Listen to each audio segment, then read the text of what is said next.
Hi, I'm Reed, by the way. It's nice to meet you. Oh, I understand now.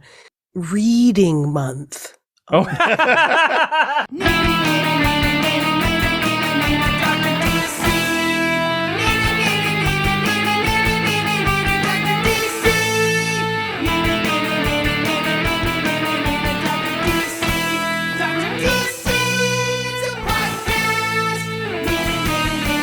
Welcome, residents, to the Dr. DC podcast.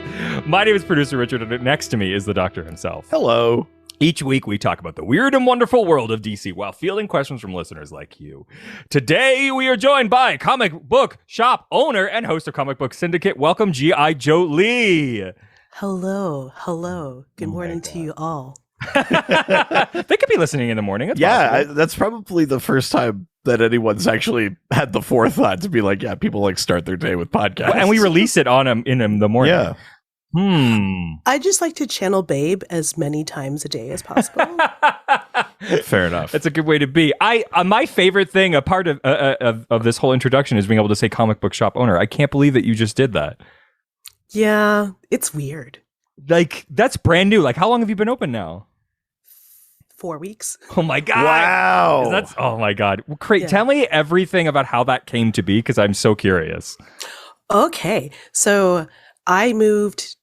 Am I going to dox myself? Not really. I'm not giving everybody my address. Just the town I live in. I'll cut it out. Don't worry. All right. Oh, you actually edit and post? I mean, sort of. That's spoken like someone who's listened to an episode and has recorded their own podcast. Yeah. Yeah, I try to just it's unfiltered. Yeah, I barely filter unless we say something racist. Yeah, Jesus. Oh. Okay. So watch it. Okay, cool. Don't say anything racist. Yeah. I heard you guys swear on your podcast, so I don't think that's allowed. Yes. Okay. Yeah, that's fine. Yeah. So I moved to St. Thomas, which is like just outside of London. London, yeah. Yeah, the home of Southwestern Ontario's sweetheart, Rachel McAdams. That's right. Her parents still live here. That's right. Weird. Yeah, she comes home and goes to Van Pelt's and gets her Christmas cards printed. Oh, yeah. That's awesome. Oh, my God. Incredible. Yeah. So anyway, my sister, who has lived here for however many years with her little family, they moved here and she opened a handmade store, kind of like all kinds of artisans together, like a co-op, but not a co-op. Sure. Is it confusing for the citizens to be like, how do you own two shops, and then realizing that you're two different people? Yes, because we actually used to share a space, and they look exactly the same. Like it's that's very funny. Yeah, you guys aren't actually twins though, right? We are 110% twins. Are you really? I never knew. Okay, that makes more sense. Yeah, we are. And this is so stupid, but I used to have bangs when I knew you. I had bangs, yes. And then I was growing them out, and then I moved here, and then I had to cut them back in because people just couldn't tell the difference, at all. And I would have people come up to me in the grocery store because half of my face was covered, so they just assumed I was my sister. Oh yeah, especially if you have bangs and a mask. It's like it's just eyes. It's just a slip with eyes. Yeah. So anyway, she owned a store, a handmade store. So it's called A Handmade Tale. That's cute. Women aren't allowed in there. But they're allowed to if they're wearing red. Yes, yeah, that's the key. Today they have oranges. Blessed be the fruit. Okay. So one of the vendors in there wanted a space that was right beside them, came up, and I'm telling the longest version of this. No, give it all. I want the most information. Okay. So one of her vendors became a business partner. They were going to open a men's gift shop because there wasn't a lot of dude stuff in there. Sure. Dude stuff. Yeah. And sandalwood, leather, penises. Guys. patchouli apparently is a very dude smell. Ugh, weird. Yeah, anyway. Leather and patchouli. Leather apparently has different types of smells depending on the animal it used to come from. Oh, I guess fair. that makes sense. He bailed. Okay. Well, I mean, COVID. Everyone gets COVID sure. and like disappears. Yeah. And I was about to move back to Windsor actually, and my sister's like, "Please stay and open a store. Open the store." She'd already devoted all this money. Wait, to, so like, your shop is shelving. next to your sister's shop? It was. Oh, okay. Yeah. So then that's the other thing. I think we're on probably our second lockdown. Right. Jeez. And it was like much more relaxed because St. Thomas isn't rural, but it's rural enough Yeah. that the Church of God is here. Oh my God. You know that Elmer church where Yes. the Reverend is a psychopath? Yeah. Oh, that's God. like 20 minutes away from here. Oh my. So there's a lot of like fuck Trudeau flags and course, upside down Canadian flags just waving around this town. It's messed up. So weird. I don't know what color Whitehorse is, but is PC blue here. Oh, it's red here largely. Oh, yeah? Yeah, although Whitehorse has its contingent. Yes. And the yeah. Yukon Mining has is big its up here, so. contingent. Yeah. Oh, okay. So we got some no lockdown folks too. Oh, yeah. Mhm, Yeah. Okay, cool. Not cool, but you know what I mean. Anyway. Sweet. So to avoid the lockdowns, she already sold like hygiene products, which is essential, but they needed us to do more. So we're like, well, why don't we just sell food? Yeah. Right. And I had already been renting the back of her shop as like an art studio. Mm-hmm. And I was like, well, I can just move into the space next door, open my art studio in there. You can have your back space back, do workshops for when we open back up again. And then we'll cut a hole in the wall so that people can like come and buy food, but can also shop in your store. Like they can just walk through and your store isn't technically closed, but it is on the front facing level. And we did that. It was really cool. So I sold food and snacks. Mm-hmm. In the back of my mind, I was like, you know me, I was like doing conventions and stuff in Windsor. Yeah. And I was like, okay, I want to do a convention here now. Of course. And I was doing night markets in the alley. Oh my God. Because I don't know how to quit. So I get it. Yeah.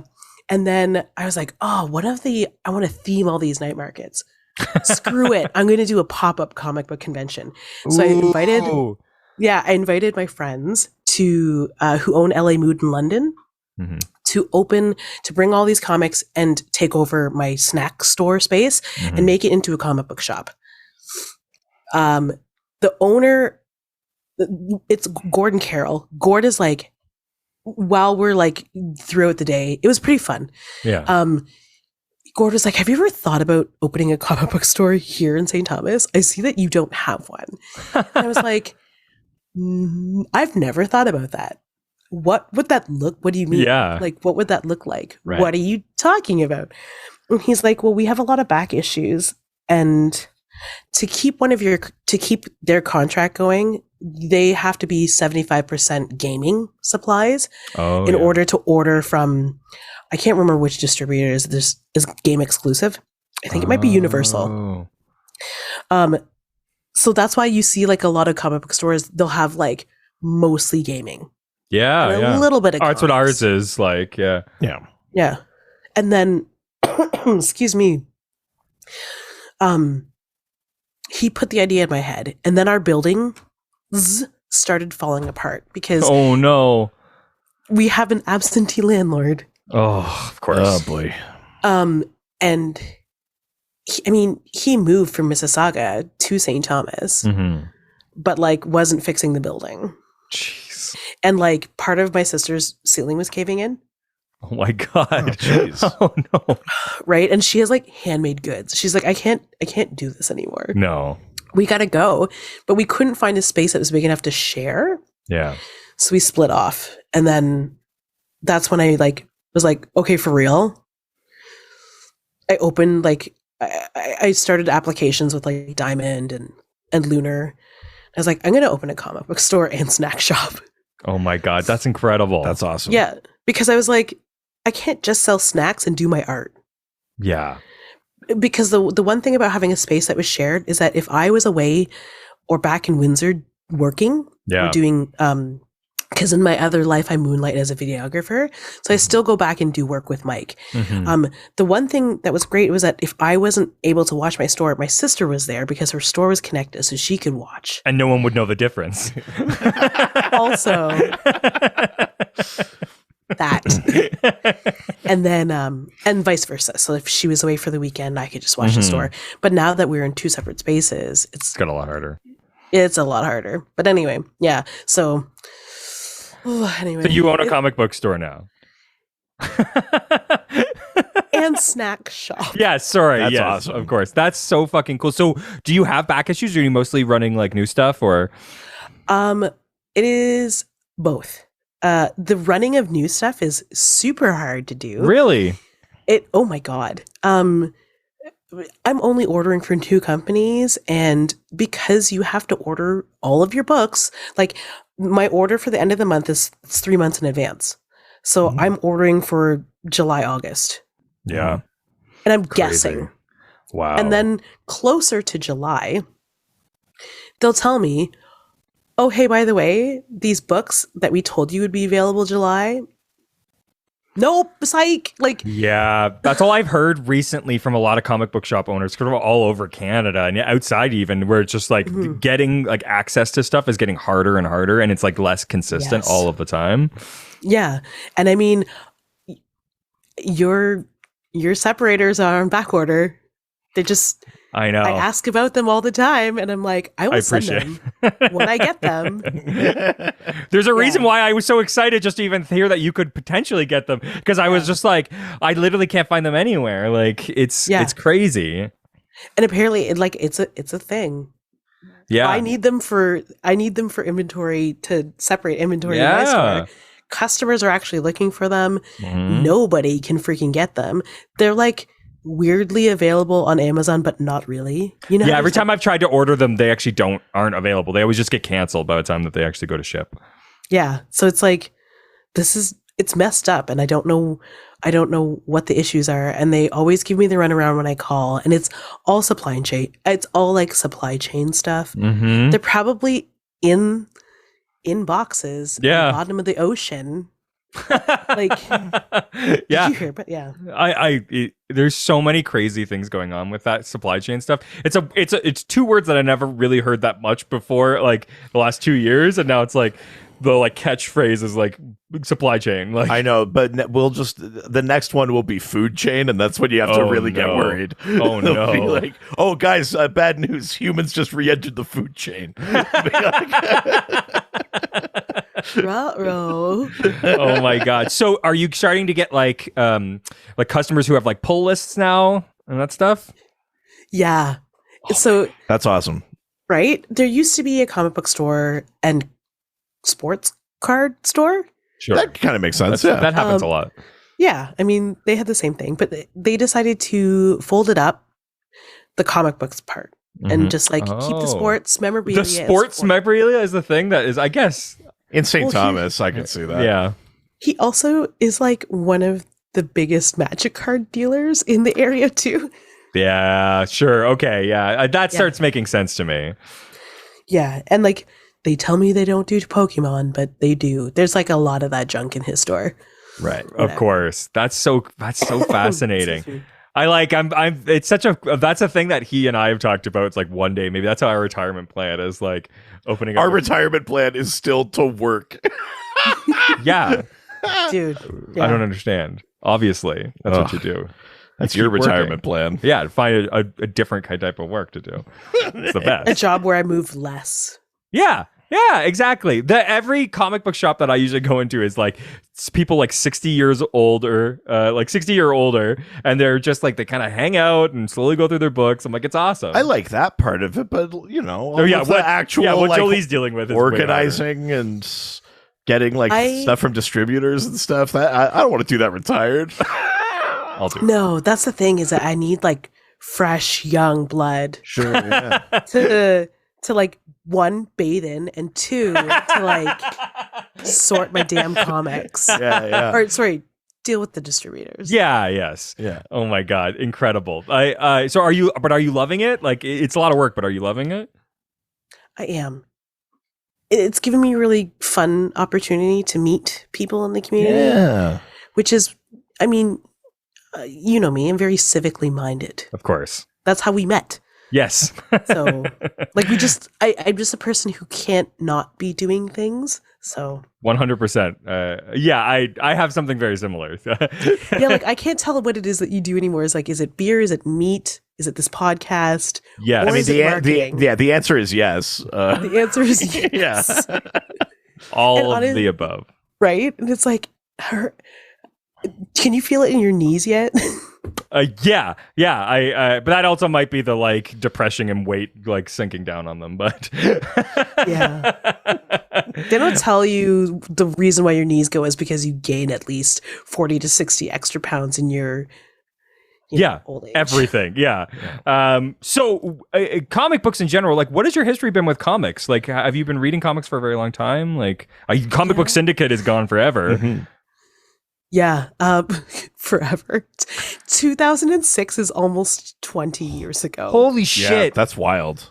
And that's when I started on the show. Really? 2006-ish, 2007. It wasn't very long that they had just taken it out of the comic book store and done it, started filming it in Pogos. Wow. So that's even before Fog. Mm-hmm. Well, Fog existed, but before we started doing the show at Fog. Yeah. Are you still doing it at Fog? No, we can't do the roundtable anymore because some of us are irresponsible. Some of us don't live in, well, I mean, now I physically don't live in the same city as them anymore. And some of us do not politically align. Oh no. Okay, fair. Okay. Comic books. Go on, dig up. Tell me about, like, have you been reading since you were a kid? I didn't think that I was, but I just don't think of it. Like, I've always read, apparently there's photographic evidence. Somebody unearthed a 6-year-old me holding a Sonic the Hedgehog comic. Oh my That's God. awesome. I love it. Nice. Right? So I'm like, okay, so this must be real. I thought I had just been reading Archie digests. Mm-hmm. Right. As many as my mother would submit to buying, of course, the grocery store racks. Yep. Mm-hmm. But apparently I was also like ravenously reading other shit. It really didn't come to a head, I would say, until, oh God, you know how, like, in high school you just want to do what your high school boyfriend does?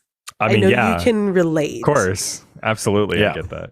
So, like, I had a boyfriend in high school who collected McFarlane figurines and would always go to Heroes every weekend. Sure. Nice. Heroes is a big comic book store in London. It's been around for ages. But when I went with him eventually, I discovered like the indie rack, and there was a comic from Slave Labor Graphics called Lenore. The quote. I have that one. I got that in that giant thing that we bought. I have Lenore. Yeah. Oh. Yeah, Lenore #1 is like a $50 comic. Yeah. Whoa. Yeah. That's a dope book. Yeah. Wow. I gave it to a young girl the other day because I was like, I have 2 copies of this, but I didn't know it was a $50 comic. But I'm like, I'm going to call her parents and be like, make sure she takes care of that. Yeah. Yeah. Send her to college. Yeah. Yeah. When it's worth like $100. Yeah. College will be worth that in like 10 years. Yeah. Right? Yeah. Yeah. That's awesome. By the time we live in space, it should be free. Yeah. Let's not give up on that dream. Yeah. Do you? So, I mean, I can definitely tell there's a sort of general kind of indie trajectory. Do you have a memory of like, what was like your first like, kind of big superhero love? Was it like from a cartoon or was it from a comic, or like, was there a character you really gravitated towards?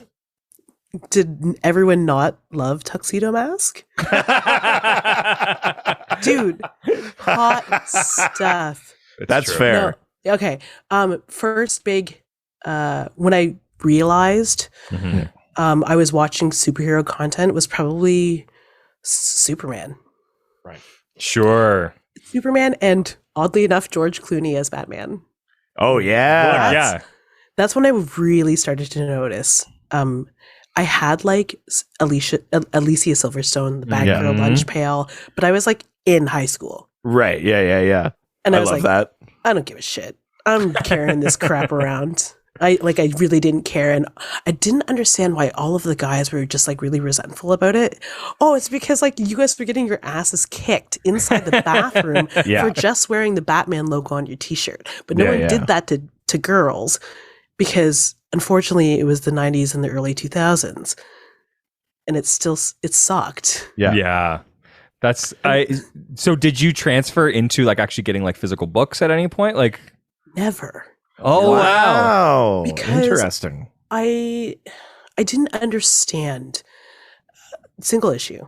Sure. Right. Yeah, it's a thing that it took me forever to get to the Yeah, I was reading this like little independent like comic book in single issue, but my mind didn't make the leap that there was Superman on the rack next to it. Sure. Yeah, I get that. Yeah, 100%. And part of me thinks that it was probably because it was like Action Comics, Superman versus Batman, the Trinity. Like it was just so many titles that like it's hard to wrap your head around unless you devote the time to wrapping your head around it. Sure. Yeah. 100%. That makes sense. That's awesome. So what about Amethyst? I'm so curious where that comes into play. Oh, when I moved to Windsor for university, I caught wind. Like I caught wind of a gigantic convention, Motor City Comic Con. Yeah, hell yeah. And I was digging through back issue bins, and I was like really just looking through quarter bins because I feel like that's a thing in America where like only Americans do quarter bins. Yeah. It's weird. Yeah, and they have all this like great silver and bronze, just like whatever tattered copies of things. So I was like collecting old Teen Titans, old Wonder Womans just for the George Perez art. Oh yeah.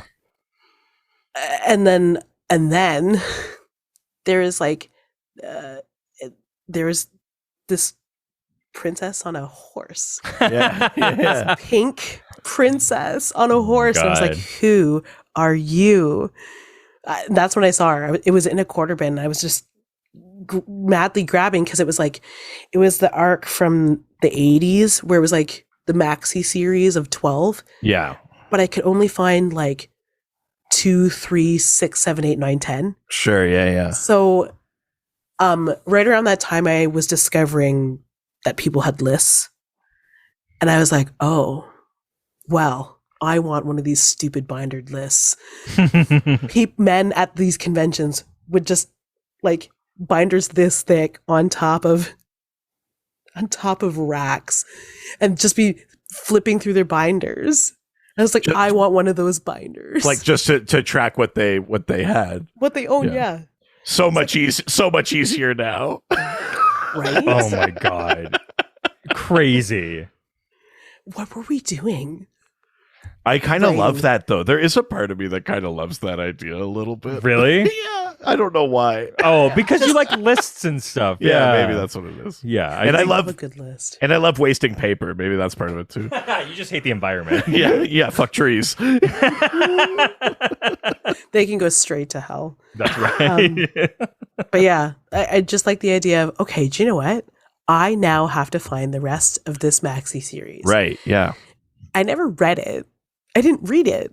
I was just obsessed with the way she looked. Well, I mean, I obviously read it later. Yeah.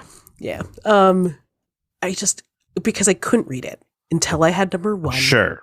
Number 4, number 5. Like, you know? Oh, I am fully that. Like, I won't read stuff until I like have them in order. Like, I need them physical. I need them in my box. Like, I won't read them. I can't do it. Yeah. I mean, that's convenient because sometimes you also just don't read them. You just acquire. What? Yeah, I'll have them for later when I've got time, when I'm retired. Yeah, when I'm done. Yeah, when I'm finished collecting, then I'll go back and read them. Richard will just be this hairy skeleton. Yeah. Yeah. Clutching a comic book. It's like a Twilight Zone. Now I can finally. Yeah, that's exactly it. Yeah. Well, we got a bunch of questions about Princess Amethyst and Gemworld, and let's talk about them and answer some of these questions. Yeah, I'm super excited about this. Yeah. This is going to be awesome. All right. Well, let's jump over to Facebook. Go to the face in the book. Go to the Facebook. First question comes from Alex Bent, who asks, we just finished the Flash arc where Flash and the Justice League Dark visit Gemworld. Are there any other good stories of other DC characters interacting with Gemworld? Ooh. Yeah, I mean, it is mostly kind of off on its own thing. Yeah, I was trying to do even just like preliminary research myself, and there's not a lot of other instances. There are some kind of tangential things. Mm-hmm. There's an arc from the Bendis Young Justice run where they go to Gemworld. And I think back in the... They wrote her in as one of the members of Young Justice, I thought. Yeah. She's on that team. And then there's also, I think it's the 2000s or the 90s or something. There's a thing where, like, I can't remember if it happens in Gemworld or not, but like Dr. Fate is sort of there and he's like, by the way, you're a Lord of Order. And there's like there's some connection, but it is like Gemworld's kind of sequestered. Like there's not a ton of exploration of it by characters that are not Amethyst or Dark Opal or whatever. In the New 52, they kind of made Eclipso part of Gemworld and stuff like that for a bit because of the Black Diamond, which kind of made some sense. But there's not a ton that I can think of other than that. No. It's so interesting. It's a character that like clearly hasn't like still really gotten their due either. Yeah, well, I mean, it has a funny publication history because there's that 12-issue series that Jolie was mentioning. And then they were like, well, this went great. You get an ongoing. And then it had an ongoing for a bit. And then that got canceled. And they were like, okay, well, here's another 4 issues. And they did like it. But it was like back to back to back, more or less, of 3 different kind of volumes of Amethyst. And then they were like, okay. And then you basically like didn't see or hear of Amethyst pretty much until like the 2000s, roughly. Wow. There was a thing with the Legion of Superheroes at one point, too, because they were both connected by Mordru, the wizard, the Lord of Chaos. But I don't fully remember what the setup of that was. But I think the Legion had something to do with Gemworld at one point. Yeah. I was reading up on this, too, because I was like, oh, no, I'm going to talk about Amethyst, but I only know I only know about her from that 12-issue maxi For series. sure. Yeah. But apparently... what you had mentioned earlier with the Lords of Chaos, where she is a Lord of Order, and that Mordru stuff, where it's sort of in the same era. It's the Crisis on Infinite Earths. Right. Okay. So then that's earlier than where I was putting it. I was putting it too late.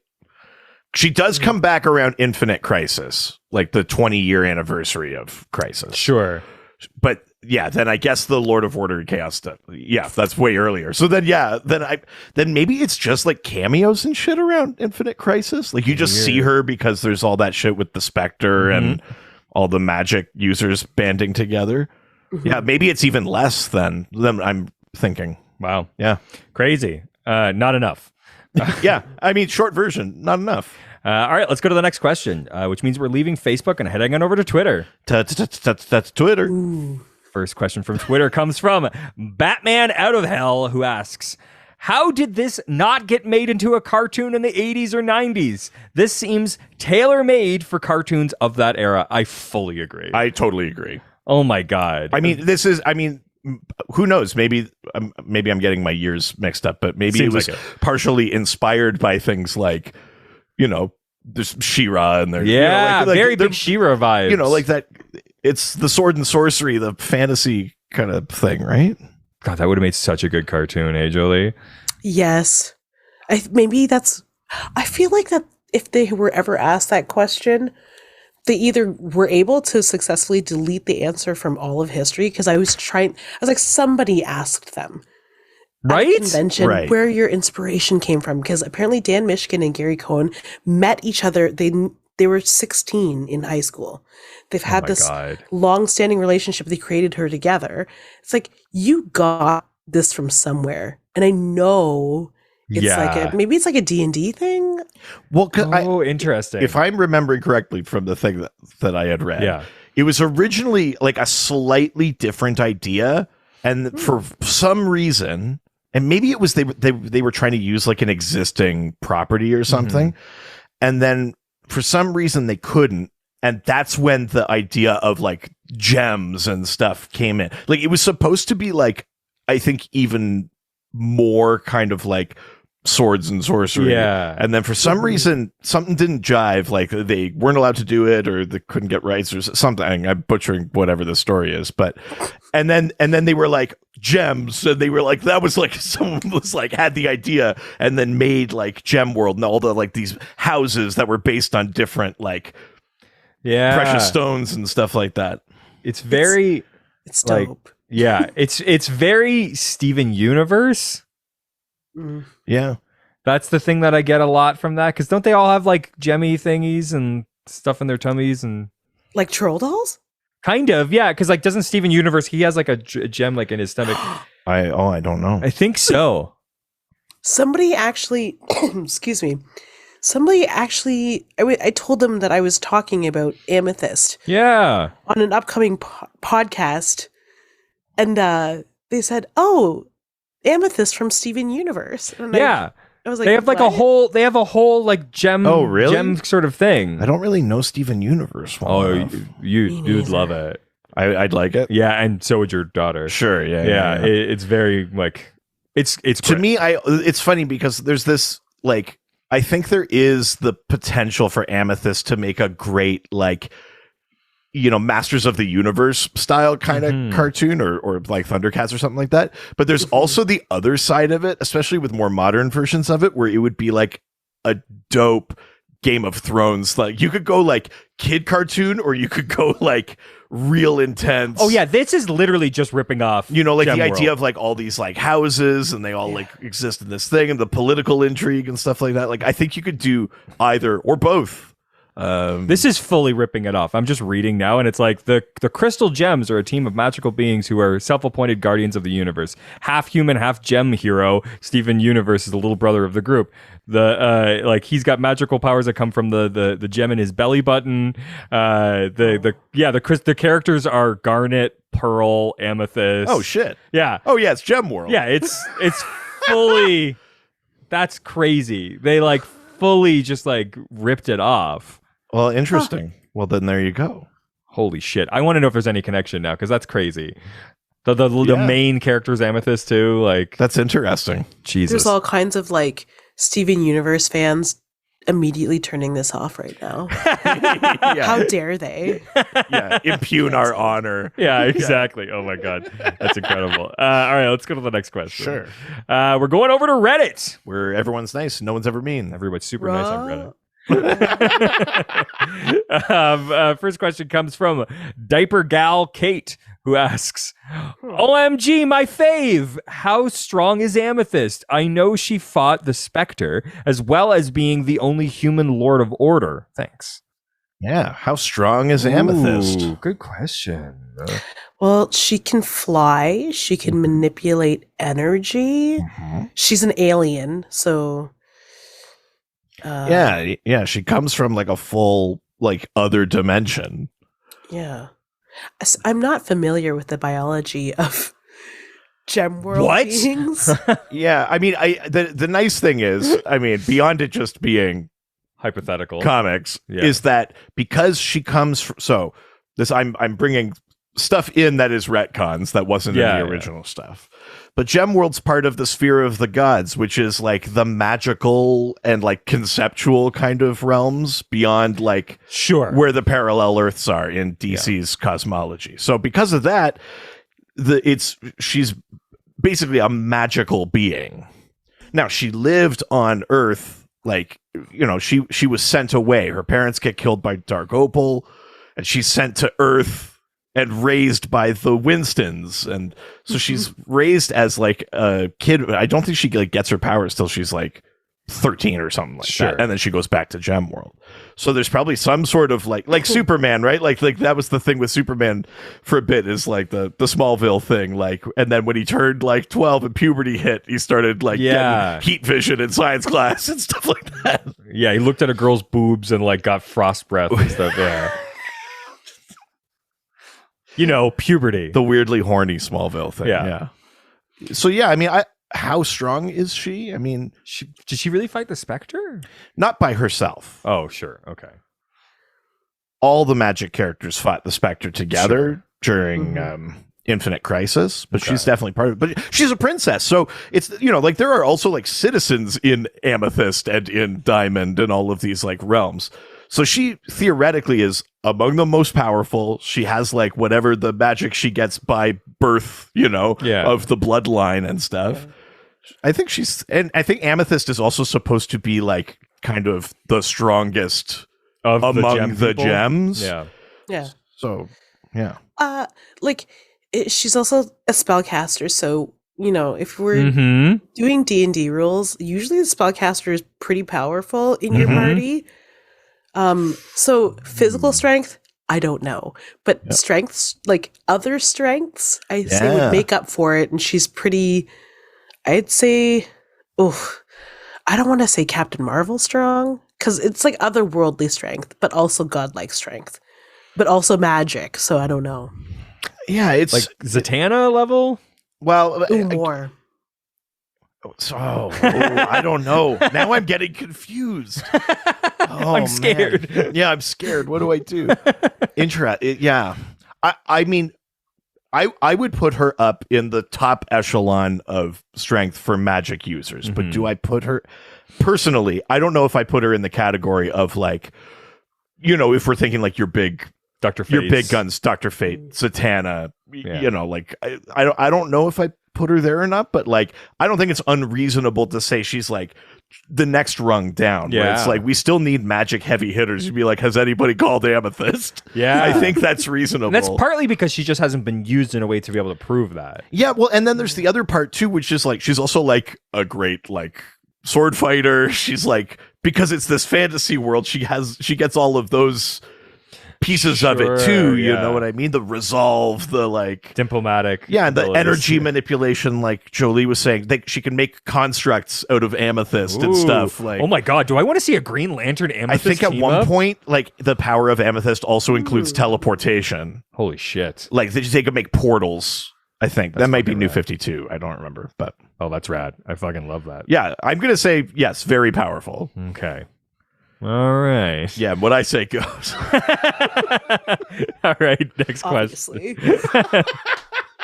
Next question comes from MadSeb77, who asks, what is her greatest feat in the DC Multiverse Omniverse? What's the biggest thing she's done? Oh, interesting. Can you think of any big things that she's like done with the magic, or like, I mean, fighting the Spectres, that's part of it for sure. I'm going to try and remember this. Okay, this weird thing with the Legion, I think got like retconned out, as things tend to, both with Amethyst and with the Legion. Yeah, you kind of get the double cancellation of people being like, never mind. But I think at one point she became Gemworld. Whoa. I think she like became, like she merged with it or something. Like Gemworld became like a living entity, like and it was her. She became a Danny the Street, I guess, kind of. Weird. I'll be honest, I haven't read it. I don't know, but I feel like I've seen that. Whoa. And it was a Legion thing. So maybe she became a planet. Does that make sense? World? Like a gem planet? Does that make sense? Whoa.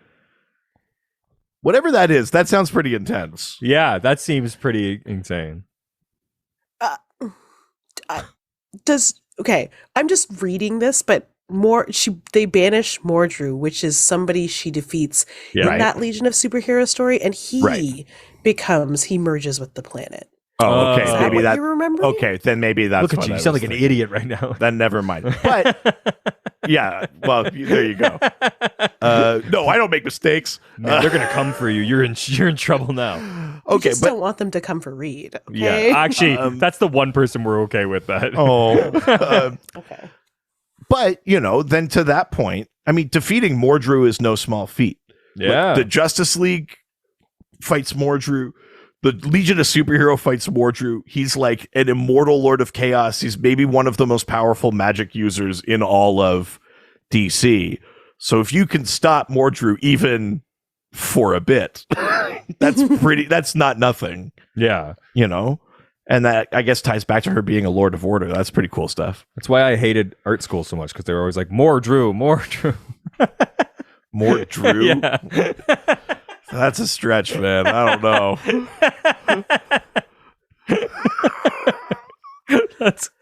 I'm not laughing aloud. Look, as long as there's a chuckle abound. I'm kind of upset by that. Yeah. All right, let's get to the next question. All right, next question comes from the Hooded Artist, who asks, do you consider Amethyst in the magic girl category? I don't know what that means. Also, who would win in a fight, Amethyst or Sailor Moon? Or would they just be pals? Oh my God. I mean, I know what question Jolie can definitely answer. Oh my God, that's so hard. Sailor Moon has Sailor Scouts. Yeah. Amethyst has Max, her winged horse. Mm-hmm. But that's so hard. Oh my God. Let's think about that and answer the first question. Though. Sure. She's fighting evil by the moonlight and winning love by the daylight. How could you not win? Put it aside. Yeah. Oh, sorry. I'm sorry. Okay, is the magic girl, is this like a trope that I don't recognize or something? It's not a thing. I don't like the way it sounds, though. I don't like anything that has girl in quotes. Yeah, I don't get... Do you know what? Hold on a second. I'm just going to Google that. Yeah. Okay, hold on. This is the part that you cut out. I do. Oh, no, we'll leave this. No. It is. Okay, so magical girl is the trope. Right. Mahoushoujo. Oh, shujo? Okay. I don't know. I don't speak Japanese. What? You're empowered by... For anyone not seeing my face, I am Asian. But I am not Japanese Asian. I know that. I know that. Ocean Asian. Anyway, let's see.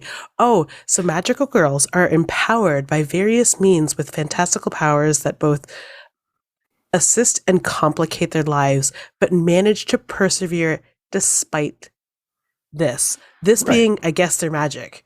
Right. So you mean just a person with magic? Well, but I guess we're talking about the in the sort of like the young adult sense, where it's like you're trying to grow up and like learn how to. Still don't like that it has to be specifically who like you are. girl. That bugs me. Well, I don't know that it has to, but maybe it's just identifying a trope in literature. Yeah. Okay, I mean, by that definition, it sounds like it. Yeah, but I don't think that her magic burdens her to the point that it's the storyline. It just makes it so hard for her to get boys.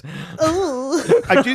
There was a 6-issue Amethyst series by Amy Reeder. I gotta fight a dragon, but I can't get to this date. Oh, there was a 6-issue Amethyst series by Amy Reeder that was part of that like Wonder Comics imprint, the Bendis kind of young reader sort of imprint. Mm-hmm. And in that one, I was gonna say it's actually kind of like the opposite, where it's like I actually felt like she had her like human Earth life under control, but then she goes back to Gemworld and they're like, where the hell have you been? Everything's on fire. You're a princess. You can't just disappear like that.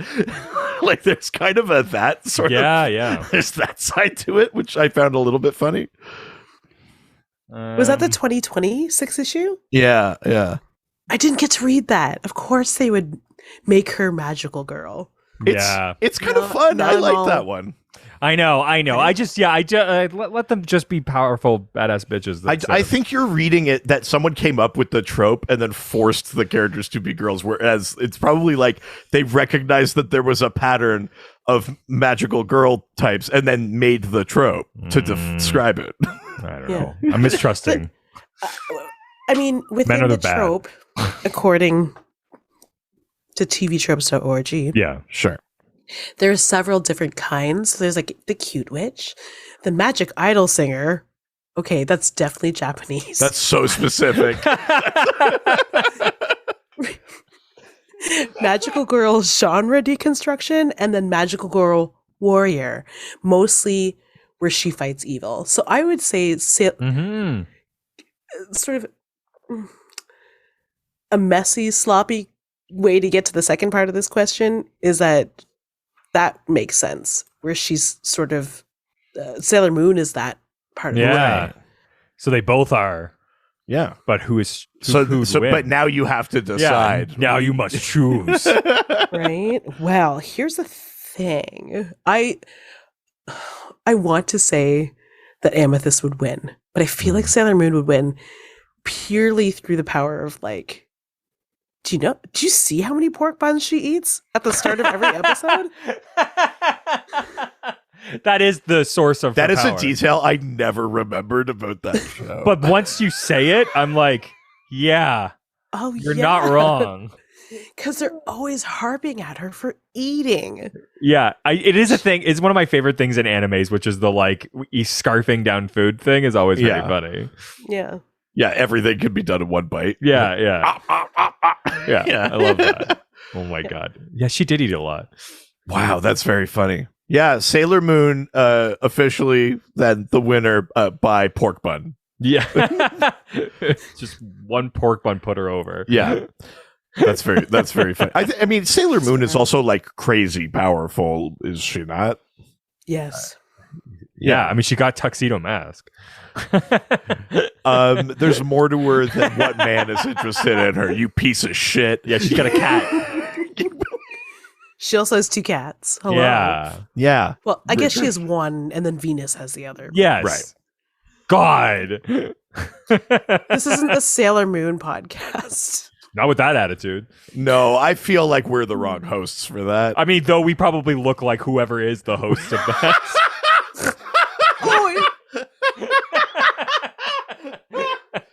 Yeah, we probably do. Okay, let's go to the next question. All right. Next question comes from Draco Folly, who asks, would DC have more success marketing Amethyst and Gemworld towards a more YA market, perhaps treating the different gem houses akin to Hogwarts houses? Take the quiz and find out which Gemworld house you are. Right. I mean, as someone who owns a comic shop and, you know, presumably, you know, you get questions or people are like, oh, what do you think my kid would be into? Or what do you think I'd be into or whatever? Do you think Amethyst belongs kind of in a YA category? No. Do a dark, like a black label title with Amethyst. Fuck yeah. I mean, that's cool as shit. Oh my God. Yeah. I want to see like a big fucking gem dragon. Yeah, and her just like you taking her sword and just fucking slicing its throat open. Whoa, easy. And then stepping on my neck. For reason. Wow, are you trying to tell us things? I mean, things. There are things that have been told already on this podcast. Okay. I mean, that's kind of a weird. You're veering into weird territory, and it's not your fault because I don't think you know the character. But she's 13 on Earth. Oh, but when no. she goes to Gemworld, she's like an adult. Well, then it's fine as long because as it's time in Gemworld. passes different. Well, is it though? I mean, this is the Shazam thing, I guess. Right? Yeah, but this is what I mean. It's like is it okay for Shazam to date Stargirl? And it's like, I don't know, man. Whatever. At least it's not it's not a Teen Titans situation, right? Like at least it's not a Judas contract or something. No, that has its own dark pall over it. Yeah. Okay, so I'm gonna put you on the spot. I'd like to hear your pitch for a Black Label Amethyst series. Oh shoot. Oh no. It's just silence. Interesting. Bold choice. No words. Right? The last time they did something that dramatic was We more they outspoken robotic binary and they're animals. Oh, I love We 3. Me too. I really do. Anyway, also not a Grant Morrison podcast, though it could be. I mean, at times it has been. It has been, yeah. Yeah, okay. I mean, I wouldn't hate that either. But okay. Black Label Amethyst.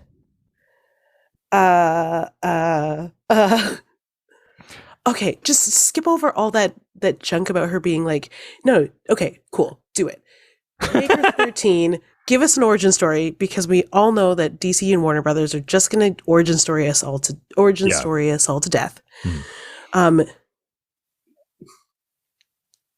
Introduce us to more of the other gem houses, worlds. Ooh, like Game of Thrones. Yeah. Yes, I liked that idea when you brought it up earlier. Except for, could you imagine if like Tyrion was Lord Opal? You know what I mean? Like, whoa, right? Yeah. That's some weird old man. Well, they were just like banging each other and poisoning each other, and yeah. I mean, I think it's a pretty easy translation. I feel like we've had the conversation about Game of Thrones and like Gemworld before. Well, and there's an interesting like structural thing too, where in the New 52 they introduced the idea of like major and minor houses. You know, where you'd have like in the Middle Ages there were like client kingdoms and stuff like that, where it's like technically you're your own thing, but like you have sided with so and so because they're big and strong, and you answer to them, kind of thing. And in the New 52, it was like House Citrine, and Citrine is like a big character in Amethyst. She's the one that like gets baby Amethyst out to Earth. But House Citrine were like the vassal kingdom to Amethyst. So you could have like, you've got your big powers like Diamond and Opal and Amethyst and Turquoise, and then you can have your like lesser ones like, you know, Citrine or Garnet or whatever. Like that's a Game of Thrones thing, right? Where there's like the big houses, and then it's like, oh, Lord Bolton, you tired of being the Starks bitch, you know, kind of thing. Like the political intrigue of that, I think, is interesting. Yeah. And like, it doesn't even have to be totally changed. You just can't have Kevin McGuire do the art. You need like a Bill Sienkiewicz. Yeah, sure. Yeah. You don't even have to have darker storylines. You just have to have different art, I think, to make this like a Black Label title. Liam Sharp. Hell yeah. Mm-hmm. Yeah. Oh my God. Just a little blood. And also like a house that no one really pays attention to. Ooh. That like is like who's the weirdo that was like just what, like naming you mean a Game of Thrones? Yeah. Littlefinger? Oh, sorry. A kid. Never mind. What's his name? He was in that show Misfits. He was raping everybody. Oh, Jesus. They married Sansa to him. Oh, Bolton. Ramsay Bolton. Is it? Yes. Yeah. That's it. Yeah. They need a house that's named after like. It's gonna be like quartz or something. Yeah. Something like some like bullshit gem that nobody wants. Zirconium. Yeah, and you castrate him and cut off his gems. What happened? Oh, are you still there? I am, but I don't know what's happened with your video went away. Oh, all right. It did. That's all right. Wait. I have to select a different camera. Oh, I have two different there you cameras are. here. There you go. My laptop camera is, a laptop camera, but here it is. Okay. I do think Amethyst has the benefit of, like we were saying with the cartoon question, has the benefit of going either way. Like, I would love to see a very like Black Label Amethyst thing, because that like fantasy shit is dope. But it also, like, that Amy Reeder series is very clearly like for a younger audience, and that 100% works too. It'd be awesome to see them. I mean, they would never do this because they barely give side characters their own series, but it would be awesome to see them out at the same time. Whoa! Like, you get like they're coming out on the same weeks, even. Where it's like there's one very like bright and bubbly, and one like really aggressive. I love that. Yeah, fuck yeah! Just to cause shit for comic book store owners who are like, which one did they get? The wrong one. It's just like, Mom, and I'm just here like. Both. Here you go. Do you get a bit of that? Like, have you gotten to do that with like young impressionable children that you're like, here, take this, Jesus. Change your bed in a good way? Like I've given 14, 13-year-olds Watchmen. I don't care. They should. Hell yeah. Sure. That's fucking let's awesome. see. What else did I accidentally give somebody? The new Joker title, the new Black Label Joker. Whoops. Oh, sure. Oh my god. Let's see. It's like the whole record shop thing, right? Like where you get the kid like the Zeppelin before they're like ready for it and change their fucking life. Yeah, I think you need a little bit of that. Hell yeah. Yeah, like I'm not giving them crossed. Sure. Yeah. Okay. Good. Yeah. Good. Yeah. That comic, like I'm not giving them cursed comics. No, yeah, for sure. Fair. But that, as long as I'm handing them something. Let's see. Yeah. That's fucking rad. What's so different about Black Label other than like maybe there's a few extra boobs and maybe some full frontal male nudity? Yeah. I mean, which like, kids should see. Which they'll go back and edit out for subsequent printings. We're looking at you, Batman. Yeah. Right? Ooh, spicy. I know. Also, just like a couple cuss words. I actually asked a mother, I was like, so how are we with cuss words? And she's like, yeah, it's whatever. It's like, I don't fucking care. Right? As she asked what comic in this store I should give her like 11-year-old daughter. That's You're hilarious. like, is your daughter cool? Yeah. Say your refrigerator full of heads.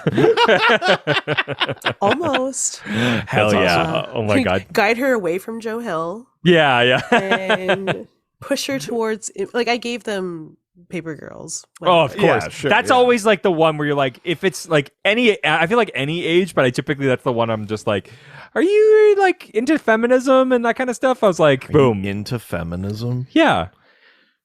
Are you off him? Yeah. It really shouldn't be optional. I know, but it is. It unfortunately is. Well, let's dig myself out of this hole. Let's move on to the doc score. Oh, fuck. You just got to sing a song because it's the doc scored. So you got to do shit. that now. Hang on. Just 1, 2, 3 doc scored. Because I can't dox this doc scored anymore. Oh, nice. That's Yeah. nice. Magic dad- Idol singer.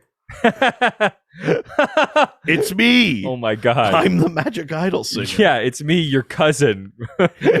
Yeah. Marvin. Marvin Magic Girl. You know that sound you've been looking for? Take a look at this. All right. First question from the doc scored is from Butt Fart Butt, who asks, tell me about them gems. I would like to know the significance of each gem group and what they represent or embody. Right. I know in the later comics, they kind of gave them like different powers, but I'll be honest, I don't remember if that was the case in the 12 issue, like the original kind of like the maxi series. It wasn't. Other than like a nifty way to differentiate between the houses and color code them, really. Right. It was kind of like cool. But they all could basically do the same type of stuff. Right. Yeah. In the New 52, they made it so that there were some... The problem is you didn't see most of the houses in that sword and sorcery run. But I think turquoise could like... They could do like illusions. They're illusions, Michael. Like they could do like illusions and stuff like that. Citrine was like, they were like the knowledge keepers. They had like wisdom powers, like stuff like that. Amethyst had, like I said, I think if you used your power enough, you could make portals and shit. Mm-hmm.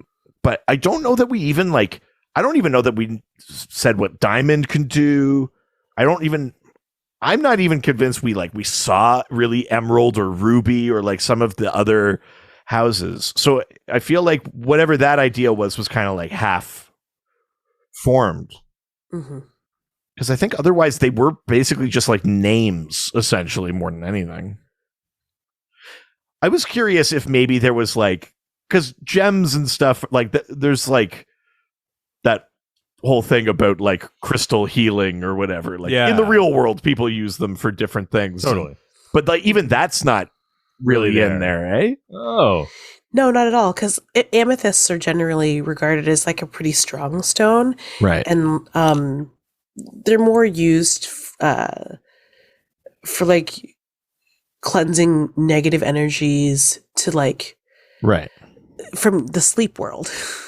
Sure. I mean, that kind of works as a metaphor, but I don't know that the books ever like capitalize on it. Mm-hmm. You know what I mean? Like take that thing and be like, we did this deliberately.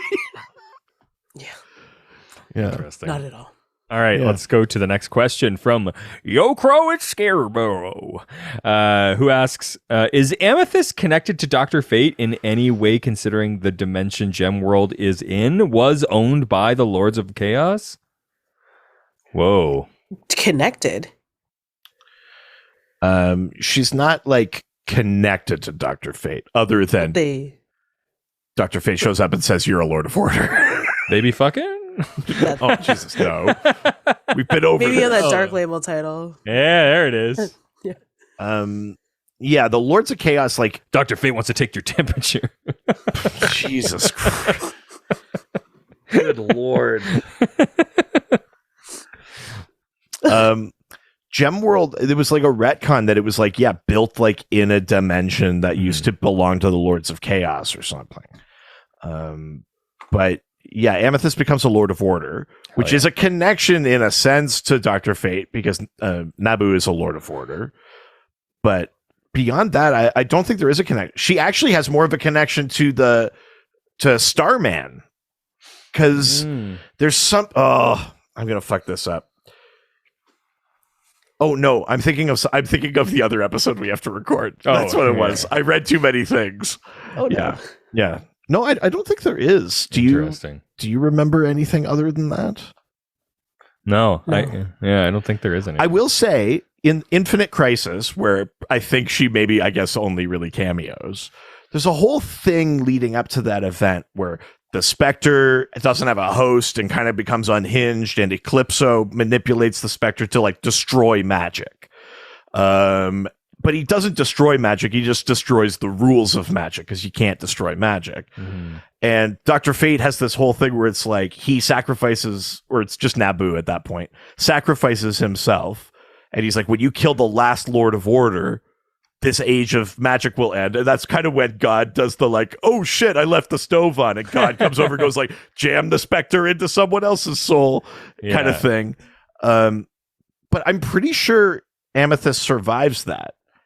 So I don't know if they ever actually address whether or not she like loses her Lord of Order status, or if she's still a Lord of Order even though the ages of magic change, or if it's just someone like missed it. You know what I mean? Which is probably the most likely answer, but totally. That's a little I think she retains the title as a Lord of Order. Right on. The 9th Age of Magic is wiped away, and she's like she's like the only survivor. Right. Totally. Or something. Yeah, because the helmet gets flung away, the wizard Shazam was killed, like all the Lords of Order, who is it? Teratea, the one that gives Dove her powers, they're all taken off the board, basically. Wow. All right. Well, let's go to the next question. From the Marvelous Ryan, who asks, why do writers like to destroy Gemworld? Just saying, it's the Captain Atom of realms. Because it's of no consequence, really. I mean, that's probably, it's the Occam's razor answer. That's probably the simplest explanation. Gemworld destroy a whole world. Gemworld is almost entirely self-contained. There are so few crossovers with other beings going there. It's not like the Phantom Zone or Dream, or it's not like those places where we keep kind of going back or whatever. So I guess if you want to make a point that something bad is happening and you need a world to destroy, fair. I think the other one that's kind of like that is Mira, which is where Nightmaster has the Sword of Night to protect the land of Mira. Mira's been destroyed a couple times. Sure, it's in fact that I don't know it is probably a reason why I can. But I mean, I think Jolie's 100% right. It's just that you could do that and it will change nothing. Yeah, fair. Because really, there's not even other characters that leave Gemworld and have an impact. Like, it's totally sequestered. Amethyst is the only one that has any, like, other than the New 52 Eclipso thing. It's not like Dark Opal goes and fights Green Lantern, or like, Citrine goes and teams up with Robin. Like, there's none of that. It never happens. Yeah. Weird. Yeah. All right. Next question comes from Siege the Box, who asks, what did you think of the pairing of Amethyst and Frankenstein in Future's End? What? Yeah. Did you read Future's End, Jolie? No. I mean, a lot of people I did not. No, yeah, that's the thing. Here's the thing. Congratulations, Siege the Box, for being the only person who read that. I think. Yeah, exactly. It was like, I like the only time I remember her being in the same area as Frankenstein is like the New 52 stuff. Yeah. Is that what they're talking about? Yeah. So Future's End was an event that happened during the New 52, right before Convergence, which we don't talk about. We don't talk about. We don't talk about Convergence. No. But in that one, in Future's End, which was a story that introduced Batman Beyond to like canon, like the main DC, it was in a possible 5-year future. Mm-hmm. And one of the threads of it was like something in deep space, and Frankenstein was there, and Hawkman was there, and Amethyst was there, and maybe like the engineer, like from the from Stormfront and stuff, or from the Authority. And what had happened at some point in that story was Frankenstein lost an arm, and so had Hawkman. But Hawkman was, I think, presumed dead, but they took Hawkman's arm and attached it to Frankenstein. They're like, here you go, here's a new arm. And he was like, great, I'm made of body parts, that's dope. Except they didn't account for the fact that Hawkman's nth metal provides a healing factor. Oh. And so it alived a previously undead Frankenstein, which then killed him. What? So Frankenstein slowly went from being undead to alive to dying because he couldn't possibly be alive. Yeah. And in the course of that story, there's kind of like a very like sort of touching, basic, like almost romantic relationship between he and Amethyst. Weird. And for me, it kind of worked because the Frankenstein. You're a Frankenstein, and you know that you can find love. Yeah.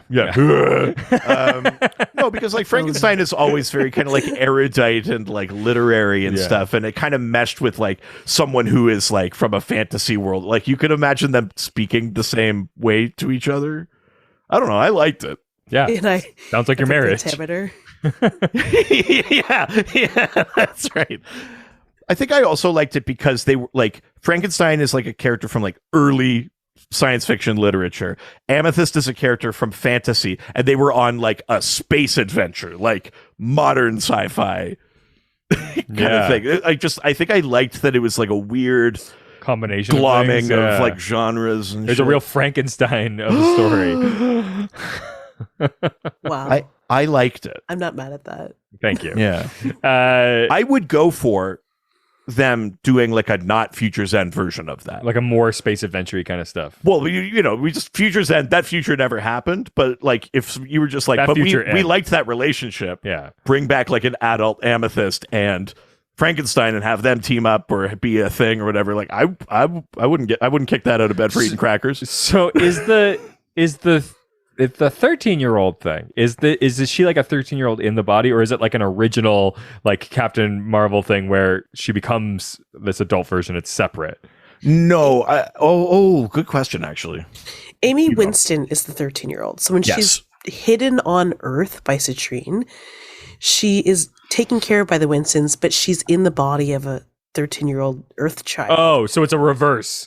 It's a reverse Captain Marvel. Or a reverse Shazam. But does she retain like an adult mind as Amy, or vice versa? When she goes back to Gemworld and she is an adult, does she keep like the Amy child mind, or are they like separate entities like Billy and Captain Marvel were? Yeah, that's the thing, is that like she never goes back into the body of Amy Winston. She's just at that point after she's just Amethyst. Once she rediscovers herself, it's it's Amethyst from then on.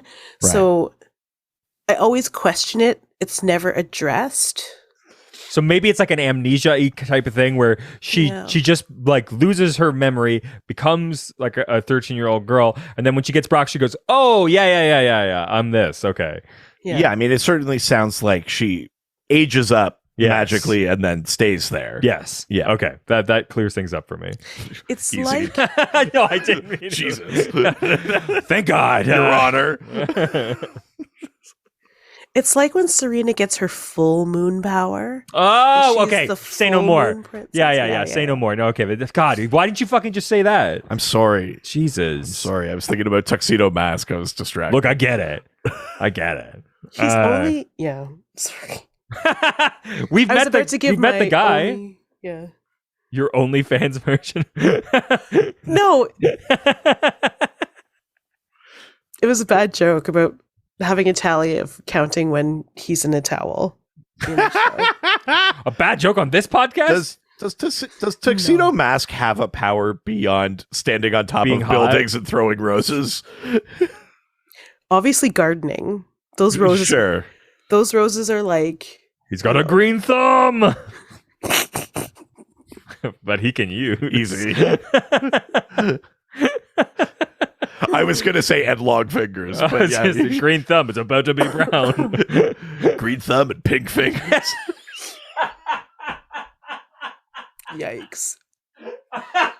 You're a bad person. I know. I'm sorry. Oh my God. Green thumb and a brown eye. Okay. I'm done. I swear. I'm done. There was like a line. I know.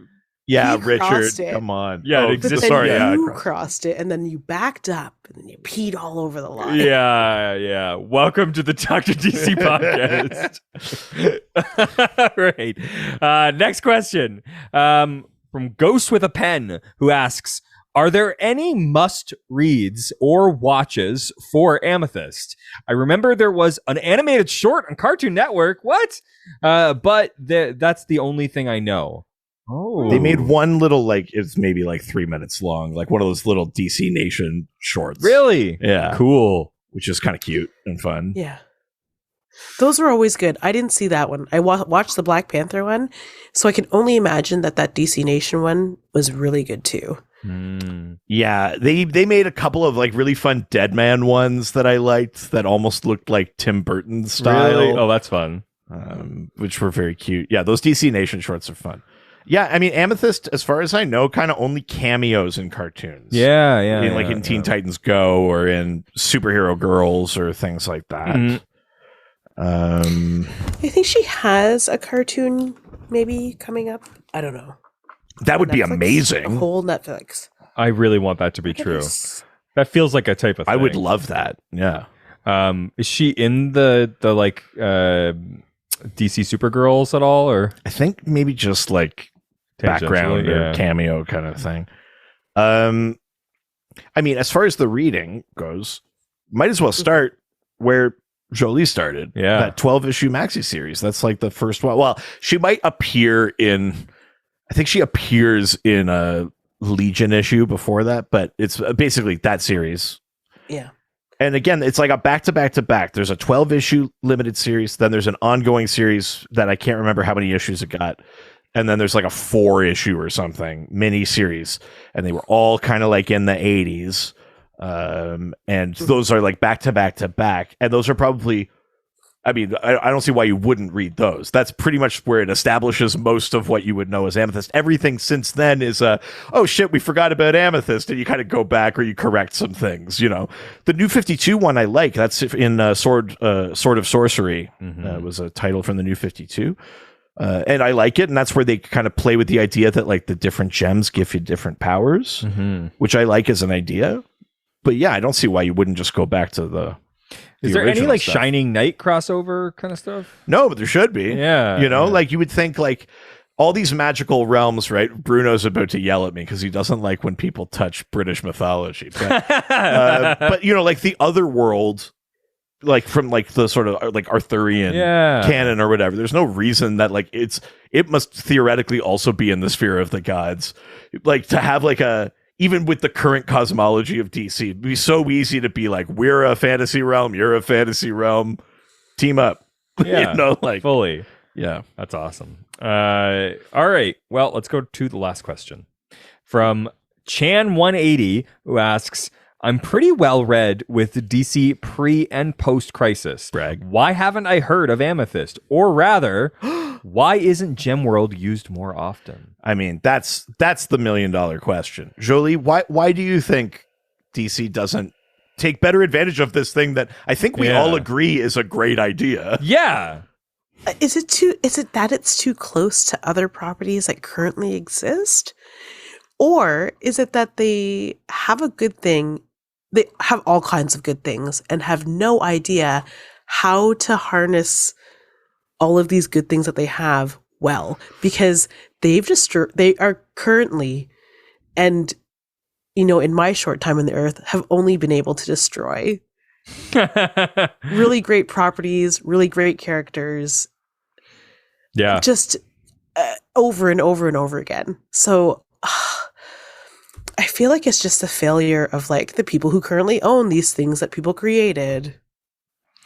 I think the thing that I always think about with these types of properties is that, and I think we're actually in a prime situation for this to make a comeback, but like largely like in big quotations, like female characters who like often like at least like with your like Catwoman and Harley Quinns and stuff like that, like they've had so much time attached to Batman and stuff that like people are now comfortable enough with them to have their own series and stuff, right? But I think like because Amethyst has always been sort of in her own world and hasn't had a lot of crossovers, like people get like shitty like male like editors and writers and stuff get uncomfortable writing a purely female character like that. So I think now we're in a good place to bring that kind of stuff in because it's not as much bullshit going on. Yeah, I mean, here's the thing. We talked about it. Amethyst had 3 series and then disappeared for 20 years, or like 17 years or whatever it was, and then had some cameo stuff, and then basically didn't show up again until 2012.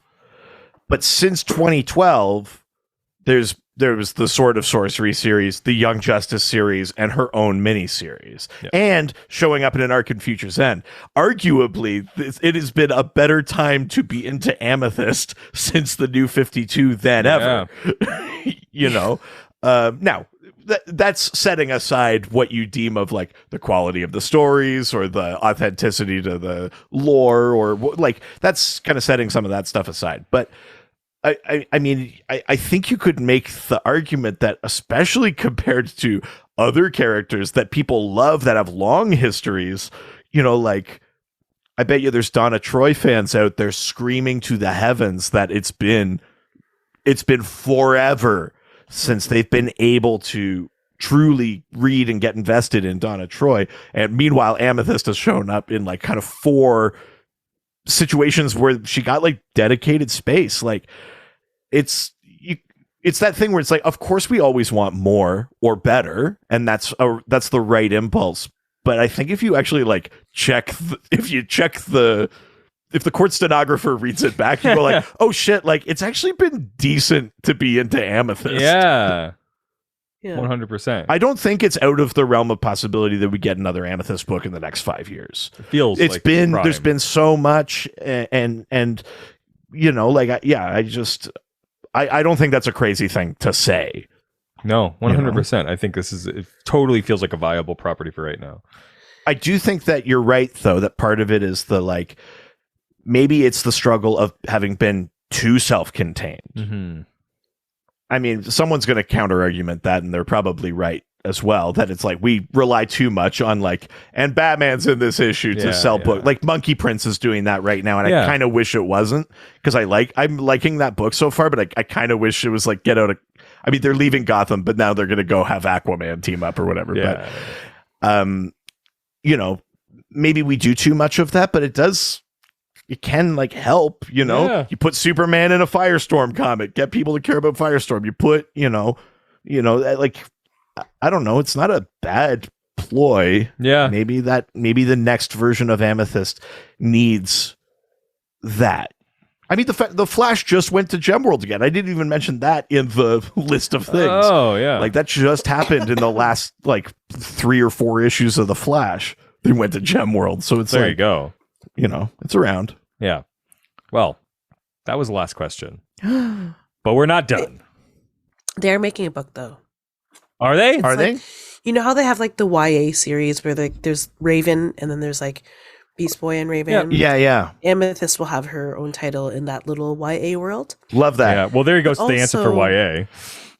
Galaxy, the prettiest star. It feels like they're just like, Right. oh, okay, people love a princess from a different galaxy. Cool.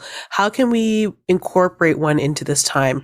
Well, instead of taking Amethyst, who we already have as an intergalactic princess, let's create another one and then put her in the body of a human boy and like tell maybe like an allegorical story for like our trans readers. Right. Love that. It's sort of similar where it's an intergalactic princess. Yeah, that is very similar. Yeah. But that's kind of nice too. I mean, again, like I always subscribe to the idea of like breadth over depth, right? So if that Galaxy series I've been very like excited about, and if that one does well, then there's no reason to think it can't help, hike the interest in Amethyst when that book then comes out, and then maybe that like hikes the interest in like an actual series, for one or more of Galaxy, right? Like Totally. They can feed each other in a way that is kind of like fun and dynamic, right? Mm-hmm. I mean, they already proved it with Steven Universe.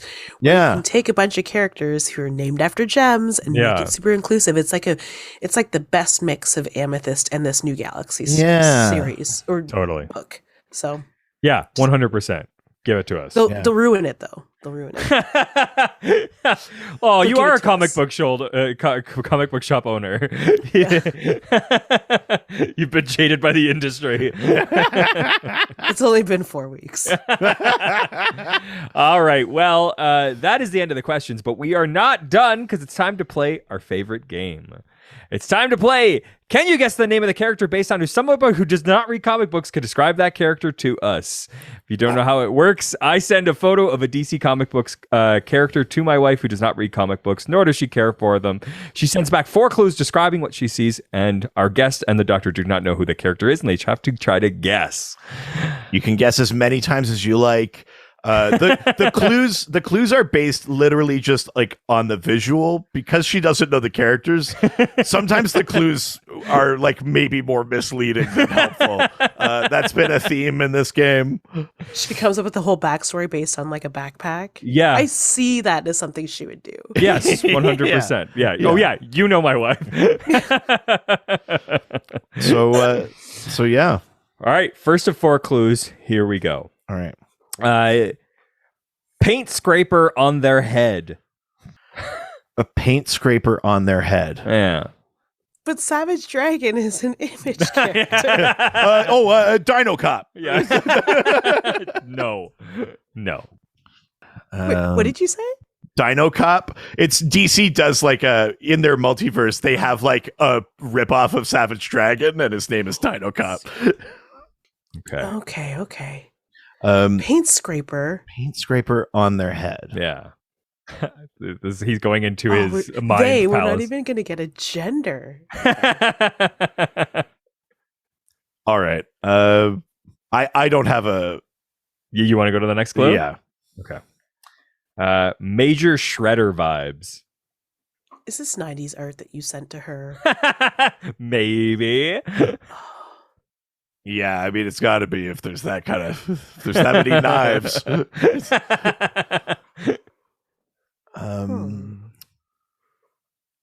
Is it Scandal Savage? No. Is there really a character called Scandal Savage? Yeah, it's Vandal Savage's daughter. Of course. Jesus. Shredder vibes. Yeah, Shredder vibes. Okay. Like shoulder pads? Oh, you won't get further evidence out of him. He's like it's like a lockbox. So paint scraper on their head, Shredder vibes. And it's DC only. Yes. Right. Yes. Okay. Knife Man. No. Just got to throw that out just in case there's like a Silver Age character or something. I don't have another guess right now. Do you have one, Jolie? No. All right. Clue number 3. Athenian demon soldier. Oh. Go for it, Jolie. Wait.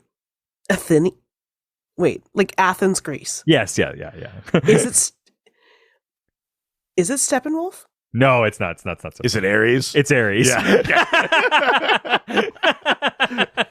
That's my next guess.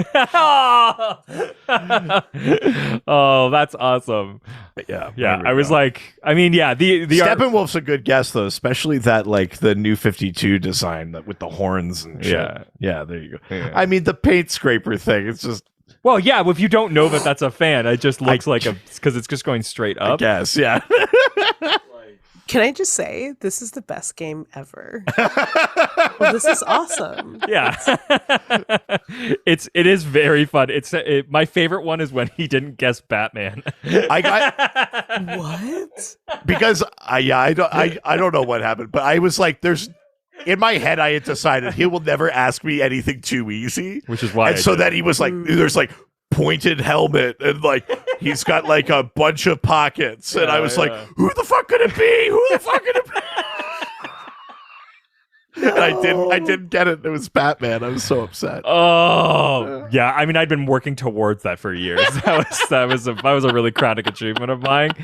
I was like, I had a perfect day for it. Oh yeah, great times. Yeah. Jolie, thank you so much for coming onto the podcast. Yeah. So much fun. It was great seeing you again. Tell everybody, is there any places where people can find your stuff online? Talk about anything you got promoting. Yeah. You already know that I have a comic book shop. I know that you all greet me. Yeah.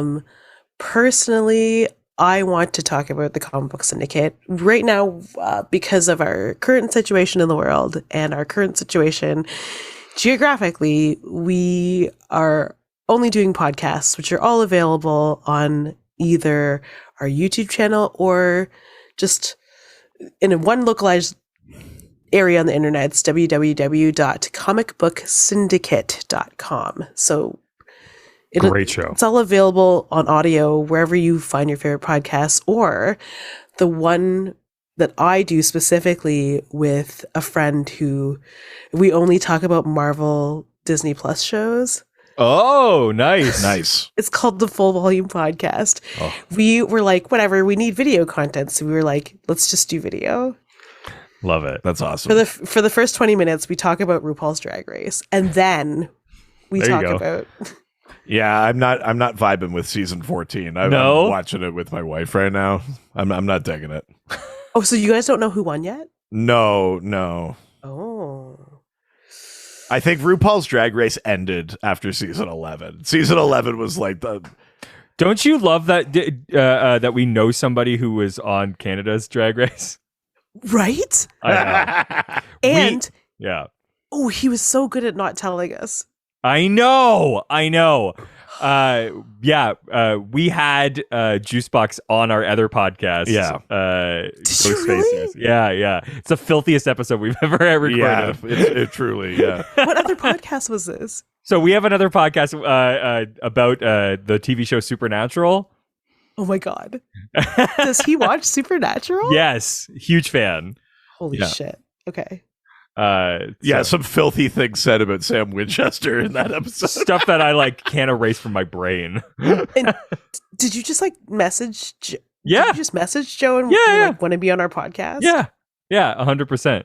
Holy shit. Yeah. Okay. It helped that Joe had a huge crush on me when I was in my late teens, early 20s. I think. Oh, damn it. For people who may not have crept yet, I just want to make sure we actually say it on the podcast. What's the name of your comic book shop? Oh, yeah. Oh, it's called The Long Box. Such a good name. Baby. Such a good name. I've had so many people just walk in. Well, my business advisor was like, are you sure you want to name it that? Are you sure people are going to know that there's comic books? I was like, excuse me. They'll know. I may as well. Oh, God. You know what I mean? It's like, here's the thing. without putting comic books in the title of my comic book store, they'll know based on what a long box is. And then when they walked in to see the space fully fulfilled, they're like, oh, long boxes. Oh, long box. They just didn't understand what a long box was. That's funny. They just thought I was making, like, they just thought that the logo was a box that was long. Oh, they didn't know that was like synonymous with the culture. Yeah, they had no idea. They're like, oh, that's cute, but how do they know there's comics? I'm like, is this a question? What do you think's in the fucking box, you idiot? What's in the box? Oh no, this is like the third. I've listened to a couple episodes and that was said. I think you said it earlier. I mean, we only have like 7 jokes, so. Yeah. And only 5 of them were even allowed to say. Oh, that's really funny. Oh my god, that's awesome. They just thought I had elongated an image of a box. They didn't even realize that long boxes. They don't even make boxes that big. Why would you do that? Exactly. So yes, that's the name of the shop. I love that. Incredible. Yeah, but if you want to hear me talk about Drag Race and like Marvel shows, but also Peacemaker, because there was a huge wall between like Hawkeye and freaking What If. Yeah. It was like a big Peacemaker sized hole. We're big fans. Yeah. Yeah. Huge fans. So yeah, we talked about that too. My co-host is Harvey Brent, because we all have comic book names. Oh yeah. Oh, okay, so that's not their real name. Or that is no. Oh, okay. His name is Brent, but okay. Harvey Brent, can we trust him?